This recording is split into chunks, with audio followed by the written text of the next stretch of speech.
construction natin guys. Ayan, naglalagay na sila ng bubong guys. Doon no, ayan, naglalagay na sila daw. Medyo marami-rami na rin yung nailagay nila na bubong guys. So ayan, tapos dito naman ayan, nag-aakot sila guys ng bubong.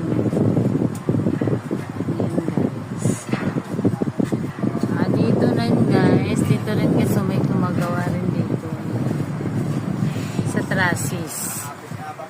Kasi inaano na to nila guys para matapos. Kasi hanggang October na lang yung kontrata nito guys. Ayan. Dito guys, oh, ayun guys. Nag-ano na si Gimo para